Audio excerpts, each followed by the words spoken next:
It's one of those situations, right? Why, Sam, why? Anybody but Samantha Irvin, right? Anybody but Samantha. And we'll be okay with it. You could tell BC. Giovanni Vinci parted ways with the WWE. It would suck, it wouldn't make sense, and we would talk about it. But we would wish Giovanni the best in his future endeavors, probably not losing much sleep about it. Piper Niven. You could tell me Piper Niven parted ways with the WWE. They didn't see eye to eye, especially the way Piper lost on Monday. Wouldn't be too shocking. It would suck, it wouldn't make sense, but we would wish Piper the best in her future endeavors. Tozawa. War Raiders, they just came back, but you know what? We'll get over it. But Samantha Irvin, Samantha is... You gotta stop her at the door with a bag full of cash and a new contract, if that's the issue. Now, of course, it could just be that Samantha just felt it was time. Rico, fiance, I believe, boyfriend, fiance, whatever it is, Rico just took off to AEW, so maybe this was in the works when that began and when Rico took off. So this has probably been something. I doubt for Samantha this was just she woke up and said, it's time. I'm going to tell Hunter I'm walking. I doubt that's the case. The internal report is that some people did know, most did not, and were taken by surprise, like the rest of us. But if there's anything you can do to keep Samantha, you do it. You bring a bag full of cash, you block her at the door, and you say, just hear me out. Right? And then you bring a new contract, make her champion of all titles in wrestling. Have her beat Cody Rhodes with a Crossroads, beat Gunther with a Gunther bomb, hold all the titles, bring back Brock Lesnar just so she can beat Brock Lesnar. Bring back Undertaker, put him on a 5-match WrestleMania win streak, and then have Samantha break the streak. Or having some fun with it, obviously. But in all seriousness, if you can keep Samantha, you keep Samantha. You cannot let her walk. She's too valuable. You say, BC, I know but what you're saying, but it's just an announcer, man. It's going to be all right. Of course it's going to be all right. The sun's going to come up. The grass is going to grow. Unless your cats and dogs are peeing all over it. But the grass will grow. The earth's going to rotate. Nobody's actually losing sleep over it, but it's the announcer is so pivotal, man. Just like a commentator. You guys saw how Raw suffered for years because they couldn't get the right commentator. Right? From Adnan Virk to Jim Smith to Kevin Patrick. And so many people tried to put on that headset. It ain't easy to do what Jim Ross once did. Or what Tony Schiavone still to this day kicks ass at. It's not easy to do. The commentators, the announcers, man. It's been 30 some odd years. BC's still trying to get over losing the Fink. The Fink, Howard Finkel, the best, the most iconic announcer of all time. Untouchable. But damn, Lillian came along and Lillian created her own staple in that spectrum. But Samantha took that to a whole nother level. And you know, you have this Hunter Hearst Helmsley era, right? The mutual respect era, I call it. Everybody's hugging and shaking hands. We're trying to put on athletic contests, and then we'll shake hands afterwards. Doesn't matter if you're a heel and a face, we're going to shake hands. But it's Hunter's new era. I felt that Samantha was one of those pivotal individuals that really cemented a new era. Whatever that era is, Samantha was going to be Hunter's kind of one of those gems to present the new era. I don't think of Samantha with Vince, even though they were already alongside. I think of Samantha as kind of this new direction. And before you even have a chance to really go, damn, that's the next decade plus, she's going to take us to the promised land, the way she announces, before you can even think that way, snap of a finger, there you go, blink of an eye, drop of a hat, Samantha's like, deuces, ooses. Peace. She's out.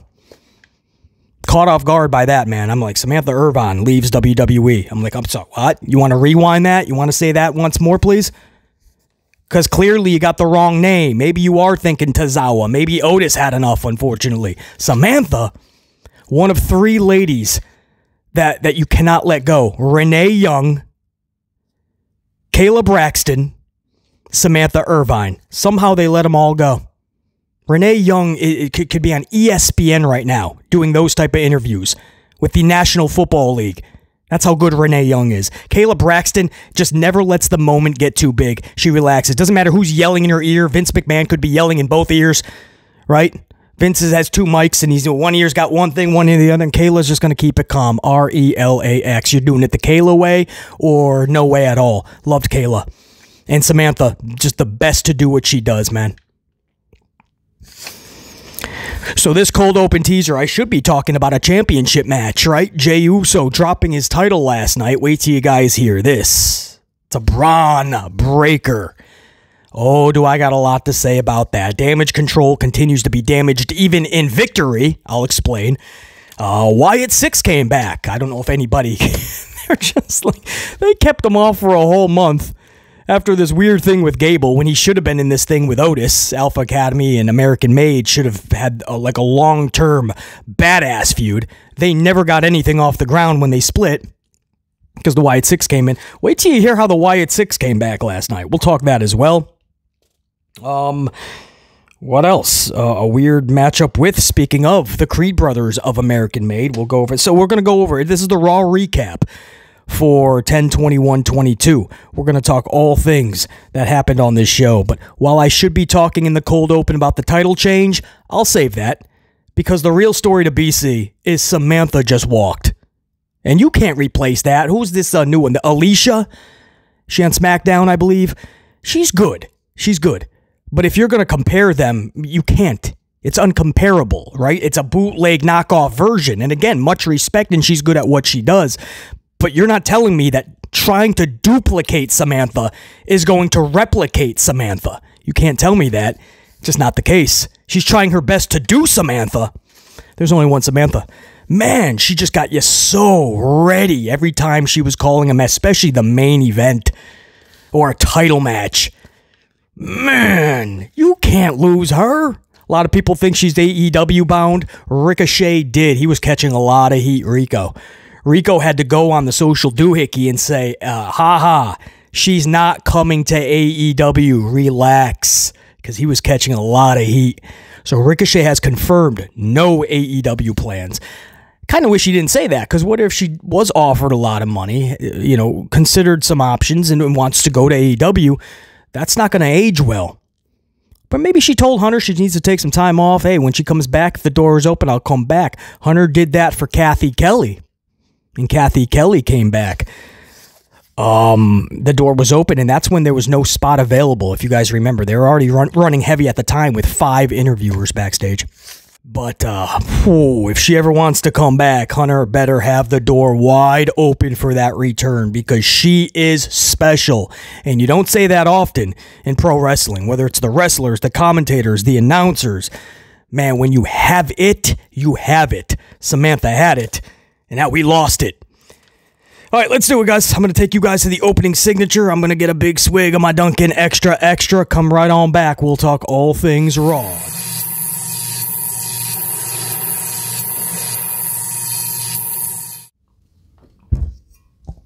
All right, so Raw 10/21/24. The show starts off with security bringing in. So security was bringing in the Crown Jewel Championship. The Crown Jewel title into the arena in a coffin. It was coming in a giant, because I don't know if you guys have seen the Crown Jewel title. Maybe in post edit I can show you guys, but it's the size of basically the Empire State Building. If you've ever been to New York City and the Empire State Building, that big, that the title is the size of that, basically, maybe a little smaller. But this new title is the size of the Empire. And it was brought in a coffin, which is exactly where it should stay, by the way. Buried, because it's atrocious. It's ugly. No wrestler should be walking around with a giant-sized toy. And maybe that's what they want, right? They want to try to put this in aisle 5, the toy section of Target, and sell these things. But what parent is going to buy that? The title's going to be bigger than the kid. Kid's going to try to bring it to school. He's going to be falling every 3 feet, crawling with it. Teachers are calling the parent, get this kid and the damn stupid ugly title out of my school. The title was brought into the coffin. BC couldn't help but think, or into the arena with a coffin, and BC couldn't help but think, how fitting is that, right? That's where that title should stay. And then, of course, all the wrestlers start showing up to work. That's how we always start these shows off, right? So you got, Bron Breakker's coming down the stairs with his headphones on. He's in the zone. He's in the moment. Who else is showing up? Creed Brothers, maybe. I don't know. A bunch of wrestlers are showing up. And Bronson Reed's showing up, and he's feeling himself, right? He's like, yeah, this is a vibe. And all of a sudden, he gets attacked by Sethington Rollins. It's okay. At least something happened, right? We're not just watching all the wrestlers show up to work with their coffees, their smiles, and their luggage, and we're supposed to be all giddy because they came to work. Could you imagine if everybody got excited when fucking Timmy and Jerry showed up to Target for their shift, and everybody's watching around on a camera? Yeah, Timmy! Timmy gets out of his car. Smoke all comes out, right? They hotbox that.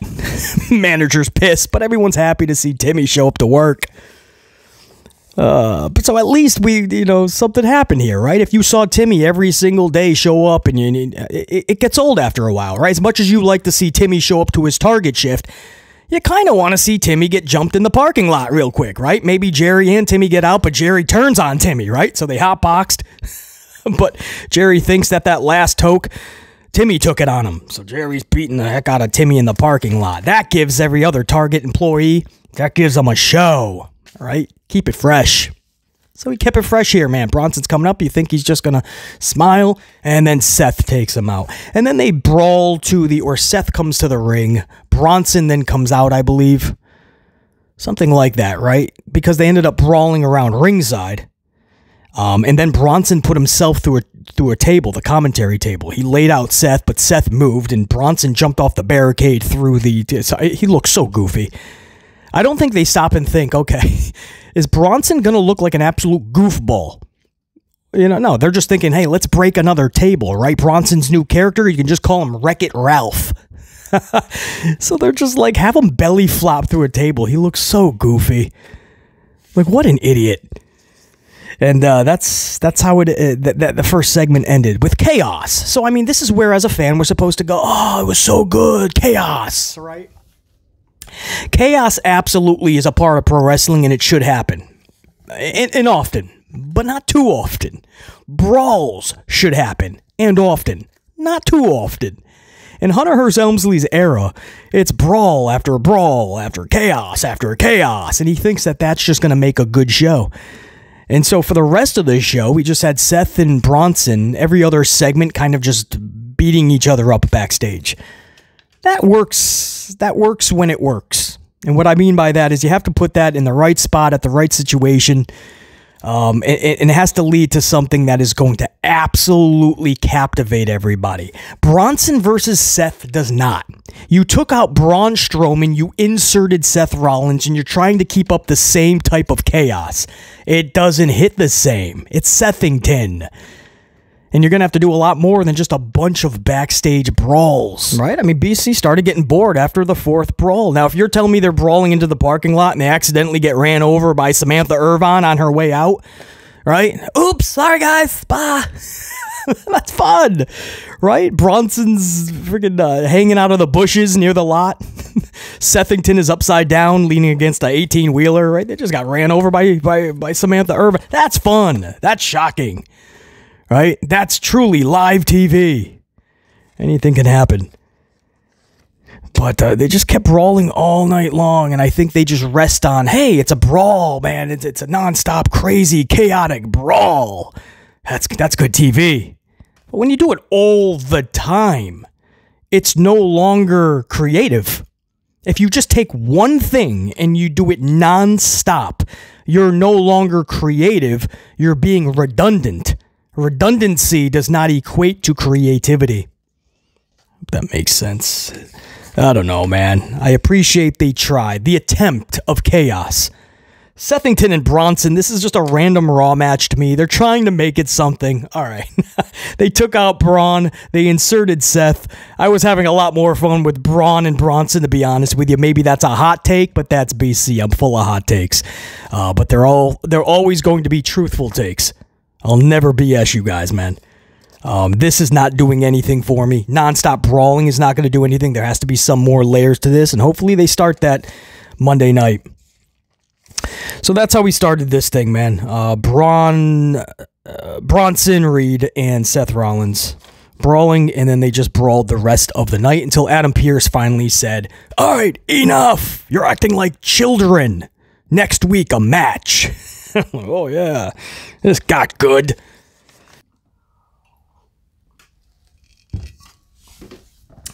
First match of the night on this 2 hours. These 2-hour shows are... they're going by fast. Much faster than the 3 hours. And that's good. It's not good in the sense that you think they're going by fast because the shows are so good, right? And you want more, right? That's what you tend to think. Because the 3-hour shows, they dragged. And you were like, oh, and they're so bad. And then you hear a 2-hour show and they're going by quick. So you're thinking because they're really good. No, they're not, though. It's 2 hours. They're going by quick. And nothing is really happening, right? These shows are not that much, if any, better than the 3-hour shows. In fact, they've only had 3 so far. The first one was not up to par at all. Second one was taped, more than forgettable.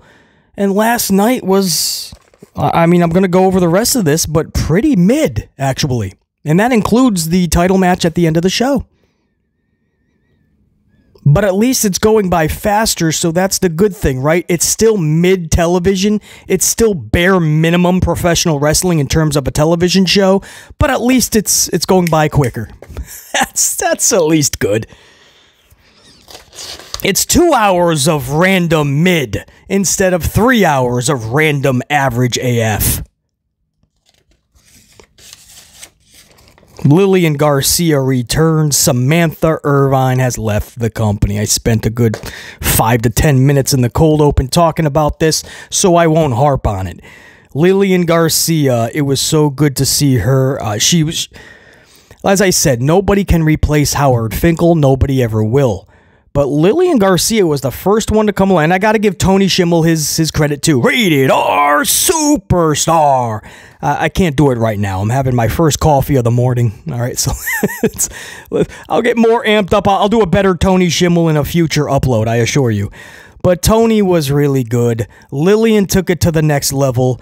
Untouchable remains Howard Finkel.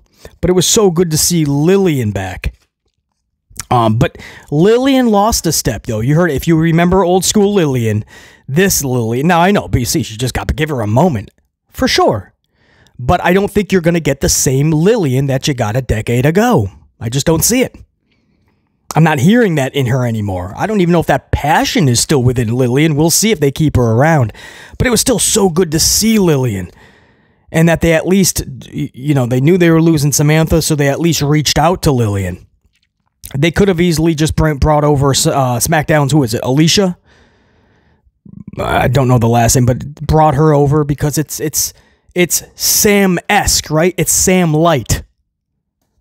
But no, they reached out, they brought back Lillian. It was so good to see her, but man, you were quickly reminded how much you already miss Samantha. And you appreciate Samantha that much more when you take an absolute somebody who's so good at what they do, Lillian Garcia, and you're like, damn, not to compare, because most of us, we love Lillian and it's so good to see her back, but she doesn't light a candle to Samantha right now. And just to think that, it's like, damn, like not even Lillian is bringing that. You miss Samantha. Right? You miss Samantha. And that was one of those moments where I was like, oh man, we really just lost Samantha. Like, because I'm like, oh, it's Lillian. Lillian is at least going to try to match. You know, Lillian will bring back a lot of that. But no, when Lillian started announcing, you're like, whoa, you really appreciated Samantha that much more. Anyway, guys, I'm spending a few more minutes on that now because this is the first time you saw Lillian in the night. Now again, Rico says that Samantha is not joining AEW, so we'll take him at his word for that, so everybody can relax, and if she does, that's her decision. But damn, WWE has lost their best trio of females backstage, or reporter-wise, interviewer-wise. Renee, Kayla, and Samantha. None of those can you afford to lose because they really helped that company. Tremendously is an understatement. The way that they help that company in ways that most individuals, not even the wrestlers, can do, it's unmatched. You can't afford to lose one of them. They lost all three of them. So anyway, this matchup, we're introducing the New Day versus AOP. That's your matchup. R-Truth interferes late, and this allows Kofi to roll up one of the AOP. I don't even know who, because at that point, I was just laughing. I'm like, it's the Hunter's era taking off right where Vince left off, right? Roll up City. AOP. I want you to think of that, right? Little Kofi, right? He's a smaller dude, not known to be hitting the gym like a Breakker is or a Strowman, and that's fine, but he's a smaller dude. AOP, they're not small dudes. They're really big dudes. So Hunter said, you know what? What if we took the smaller dude, and what if we took the big dude, and what if the finish is the small dude just holds down the big dude, and the big dude can't even get his shoulder a centimeter off the canvas? What if we did that finish? And somebody was by Hunter and said, hey, I like that, Hunter. It's like, Vince would do that. And Hunter's like, yeah, let's do it. And they did that, man. They had AOP lose last night to a fruit roll-up to a guy that's half the size of the AOP. Either one of them.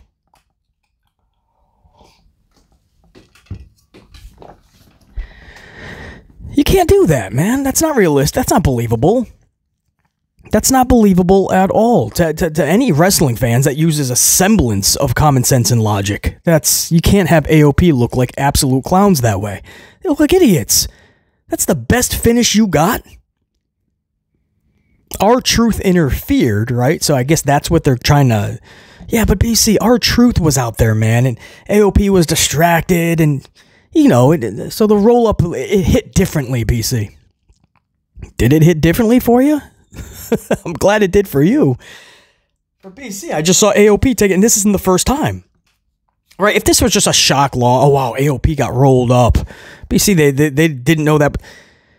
You know, that's one of those freak things. Happens once in a blue moon. They never thought that was going to happen, AOP. No, it's happened to AOP many times. Several times they have been rolled up on live TV. In my notes, I actually put...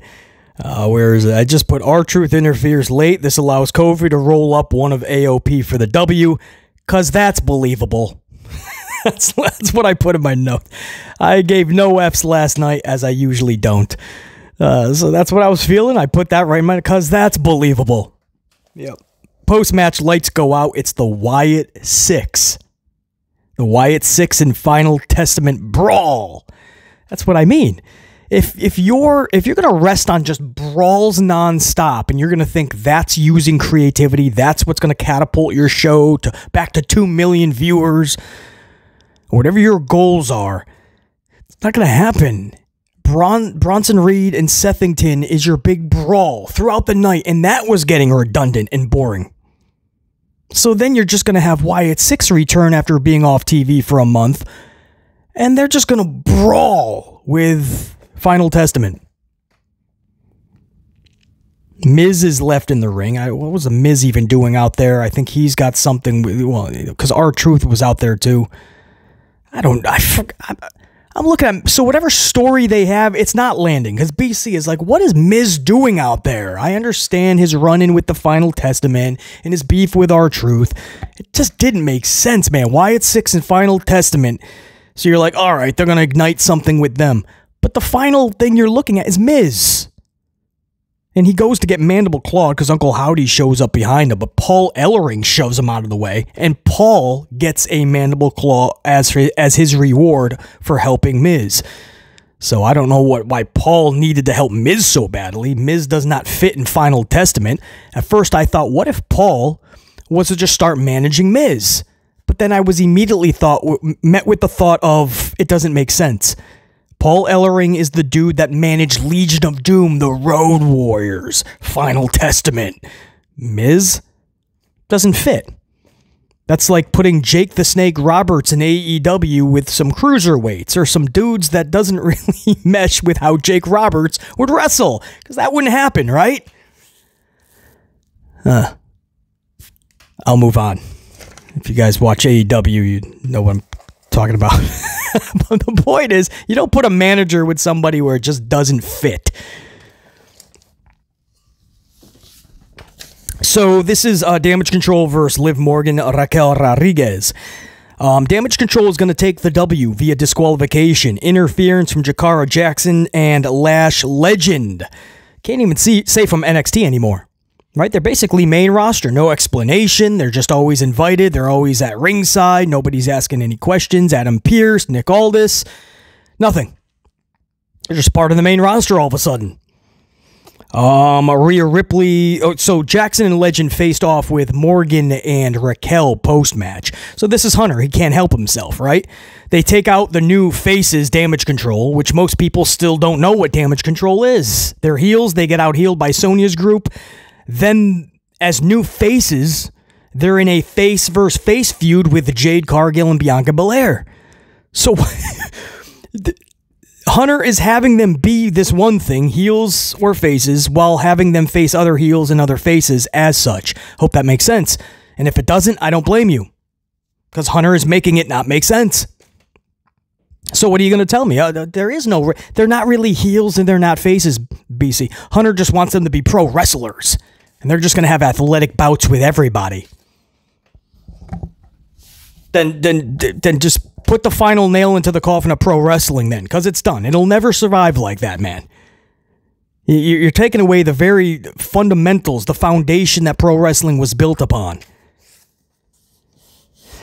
Unreal, man. So Damage Control is out there. They get this W via interference. These heels, right? Legend and Jackson. And then Hunter has Jackson and Legend go face-to-face with Liv and Raquel, two other heels. Why are you having that face-off? So then Rhea Ripley comes down. Jackson and Legend are like deuces. They're out. They see themselves to the door. They want no part of Rhea. Rhea comes in, takes out Raquel, takes out Liv Morgan, destroys Raquel and Morgan, and then throws Dominic into the ring and locks him into a submission. Judgment Day is able to save Dominic, but for a moment, Rhea had him in a submission. That was the best part of this whole segment. The match itself, nonsensical. The finish, stupid. At least in the record books, it'll show a W for Damage Control for Io and Kari. They desperately need that, but it doesn't help them at all. Nobody the next day is going, wow, did you see Damage Control's match? Do you see the storyline Damage Control is in? Nobody's doing that. This did nothing, man. This was just to set up this weird thing with Rhea and Liv and Dominic afterwards. Thankfully, Dominic getting locked in the submission gave us something to go, oh, okay, that was kind of cool. Other than that, I don't know what you guys are looking forward to. Jackson and Lash Legend versus Liv Morgan and Raquel from the stare-off? Because that's what we're presented. I'm asking the questions, man. What is Hunter doing this stuff for if there's not a purpose? It's so convoluted. It is so confusing. It is so random, this booking, with the women's division, with the tag division, with the mid-card division, with the championships. Hunter's WWE is just, it doesn't make sense. Vince's was just bad most of the time, right? Hunter's just doesn't make sense bad, so it's a different type. There's a couple 2-3 things going on good at a time. That's good. And everything else is so random. BC's just the only one to freaking just call it like it is. Say it how it is, man. There's no BSing you guys with that. And I know BC's not the only one thinking this. I know we're trained to say anybody but Vince. I know we're trained to say, man, Hunter, he's cooking. But you should be trained to just tell the truth. No, he's not.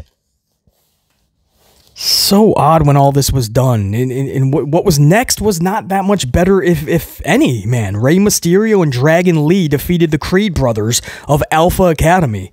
Lee scores the W off a top rope splash.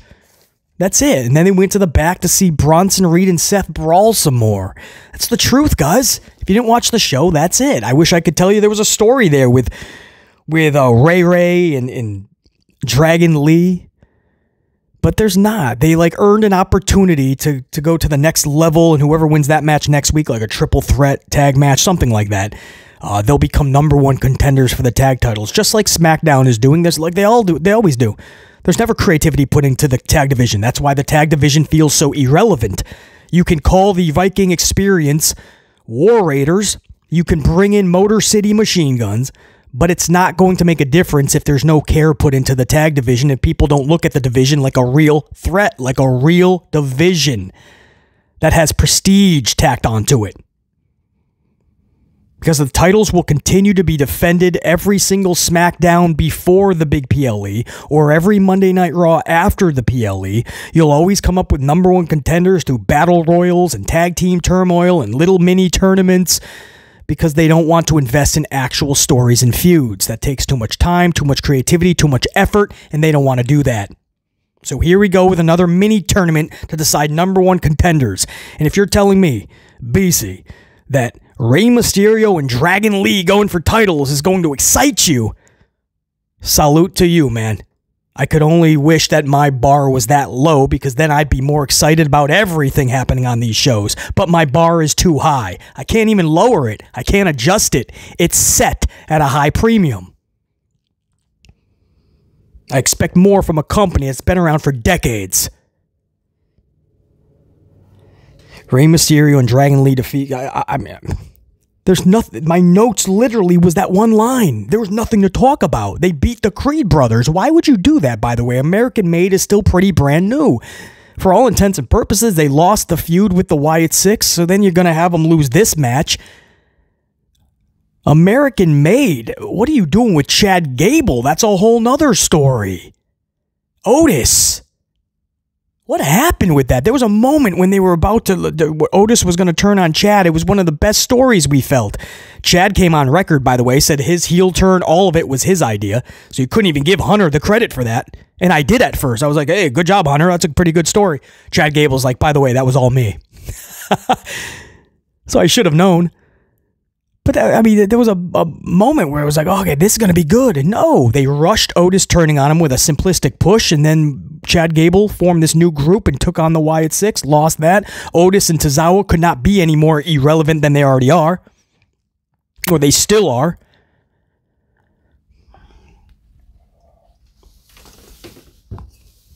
The coffee's hitting big time now, guys.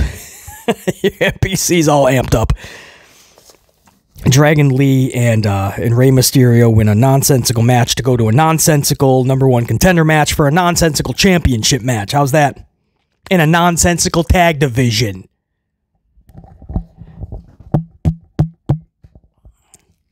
And then we go to the main event. This is Jey Uso versus Bron Breakker, IC title on the line. All right, so where does BC start? So this is going to be a tremendous hot take. This is going to be as real as I can be with you, man, when it comes to Bron Breakker, right? Now I know the general consensus of the community is, oh, Bron Breakker's amazing. He's going to be this big star, and we hope that is the case. And I like Bron Breakker, by the way. NXT, I was amazed at how they started to hurt his booking that last year he was there, when he should have already been on the main roster, but they kept him there. Weird tag teams with Baron Corbin, losing streak. I was like, what are they doing with Braun, man? They're yo-yoing this dude. It's worse than 50-50 booking. So he gets to the main roster, and I still was hoping for the best, right? I've always pulled for Bron Breakker. This version of Bron Breakker, and I want to read this word for word. This is what I put in my notes, and I want to read it word for word, because this is what I was feeling last night when I wrote the notes. It's how I'm feeling the next morning, and it's how I feel until they change it. This is what I put, and I mean every word of it when it comes to Bron Breakker. I can't take... This is word for word. This is what I put in my notes, man. I can't take Breakker serious.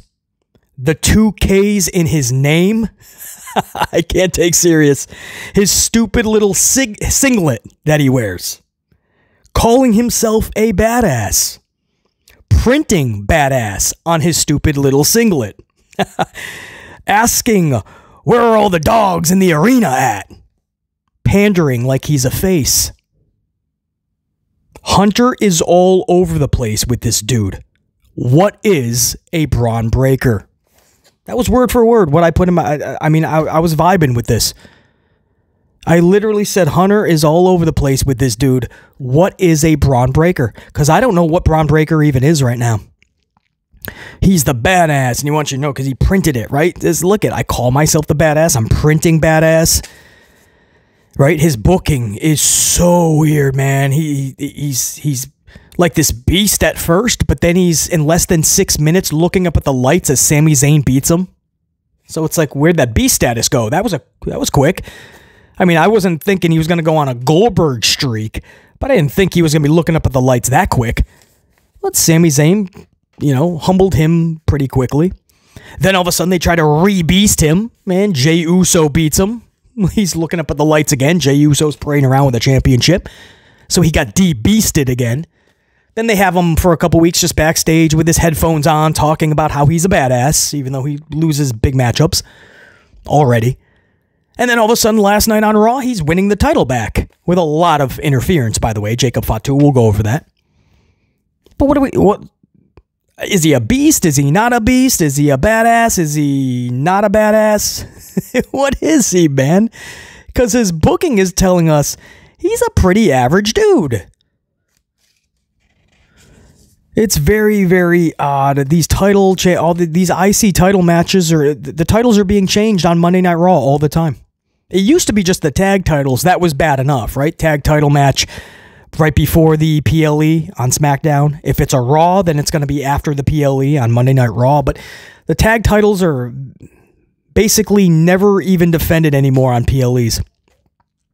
But now it's the mid-card titles you're starting to see, right? You're starting to see like that IC title just changes hands on Monday Night Raw now. US title will be SmackDown all the time. It's very, very odd. It doesn't make it as impactful, obviously, the victory, but it doesn't make the title holder that's giving that title up, it does not cement that title reign as prestigious when it ends as such. Once in a while on a television show, absolutely, you can pass a title along, keeps the show shocking, tells the fans anything can happen. I get it. But all the time? I mean, Jey Uso just won that title, a couple months ago, it feels like, correct? Wasn't it just no more than 3 months, I know that. Jey Uso won that championship. And he's already losing it on a Monday Night Raw to Bron Breakker. If you're wondering how that happened, by the way. The bloodline interferes, Jacob Fatu takes out Jey Uso. And the referee plays dumb the entire time. Guys, Bloodline was getting kicked out. And there was an interesting moment where Solo kind of saved Jey, and he took a spear from Bron Breakker, right? But then Jacob Fatu still took out Jey Uso. I hope that makes sense. So it's almost like for a moment they weren't on the same page. Solo was trying to help his brother. Jacob Fatu did the deed. But then when they were going up... what was it? Was Solo... Solo did look a little like taken back by what was happening. I don't know. Maybe they'll add that into the story. That could be intriguing. But the bloodline, for the most part, is being taken up the rampway, and Adam Pearce and other referees and security are bringing them up. So the referee in the ring doesn't even have to acknowledge that anymore. Because the last time we saw the ref at that moment, they were already halfway up the aisleway. So now the ref has to concentrate on the match. Another minute went by. By that point, they're already gone. Everybody's already up the rampway. Bloodline, Adam Pearce. So the ref definitely has to pay attention to the match, you're thinking, right? Because that's when Jacob Fatu delivered the super kick. Then Jacob Fatu literally takes Jey Uso through the commentary table and then gets chucked in the ring. And throughout it all, the referee saw and heard nothing. He only turned around when Breakker got in the ring and delivered the final spear, and then the ref counts 1, 2, 3. Guys, the timing was way off. Nobody is going to believe that the referee never turned around to see Jacob Fatu do all of these things to Jey Uso. It just was not realistic. They had to lose a whole minute, cut a minute off of that, and then I can believe that the referee's back was turned. But no way. In fact, there was one shot when Jacob Fatu put Jey Uso up on his shoulders. They accidentally showed the ref, and he was already like kind of turning around by accident, watching Jacob Fatu do what he was doing. So again, Breakker gets him, or Jacob sends him in, and then Breakker delivers a spear. I don't know what this is, by the way. This is his new thing before he delivers the spear. He goes like, shimmy, shimmy. So now he dances before he does. So now he's a dancing Breakker. He's a break dancer. 2Ks, break dancer. That's it. That's his new gimmick. The Daniel Garcia of WW. And then, so then he wins the championship, and new Hot Potato Mania runs wild on WWE.